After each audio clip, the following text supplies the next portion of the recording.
it's Arabella and I am here to help you become an epic storyteller. So let's get into it.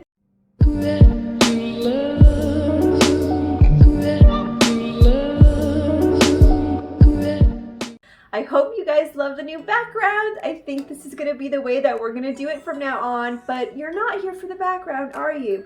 You're here to figure out how to write that pesky midpoint that we all freaking hate and we feel like sometimes lags a little bit in our story, that like muddy middle, right?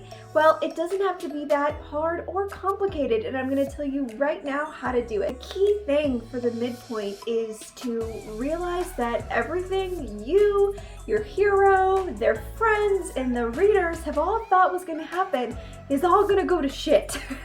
That's like, if you don't take anything else from this, just take that. So we call this the midpoint turn. So this is essentially your first plot twist. This is where everyone's chugging along, the protagonist thinks they know exactly what they're gonna have to do to get what they want, and it's all gonna blow up in their face. Now, this could be from the antagonist, the contagonist, an ally, a lover. It could be from anyone, and I highly recommend that you don't just do it for the antagonist, but you obviously can. That's totally acceptable. However you want to do it is fine, and whoever you want to facilitate this change is fine. It's just that you make a change, right? So if you watched my earlier videos, which I highly recommend you do that, they'll be up there, we talked about how our protagonist is living in their misbelief and their lie, and they have something that they want, and they think by going on this journey, it's going to give them that. So when the midpoint comes around and everything externally just gets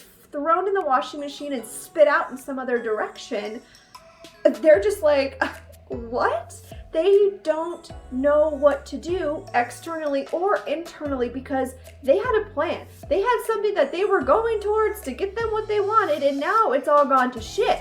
So they're just like, what am I supposed to do? I want something to fix me, and now I don't know if I am gonna get it because of what just happened. So remember how we talked about before how our internal and external conflicts are two trains on parallel tracks with each other, and what happens with one happens with the other, and this is very, very true in the terms of the midpoint, and how what happens externally in the plot, flipping it in a different direction, is also going to have a major effect on your protagonist. Like I said before, they thought they knew how to get what they wanted, but you as the author want to keep them from getting what they want because what they want isn't going to make them happy, isn't going to give them the peace that they really need, right? That happens later, but you want to pretty much tease your protagonist into getting what they want without actually ever giving it to them. And if you do, which is a total valid point, it just cannot be fulfilling for them, but we'll talk about that later. We're talking about the midpoint today and how by everything going crazy and being blown up in this beat really screws with your protagonist internally. And of course you want it to screw up everything externally too. The more conflict you can put in this, the better. The more external, internal, and fights between characters you want to put in, because it's going to make the middle more engaging. And so this is a good launching pad into the following beat and then into Act 3, because now the stakes are raised. Because of what happened, things are getting more serious. Your hero is having to take more action. You're making them have a little bit more agency because what they want is now really threatened. So that is what makes an amazing midpoint. It's not this long, drudgy like section of book. You need something to change, something to be thrown, a wrench thrown in the mix.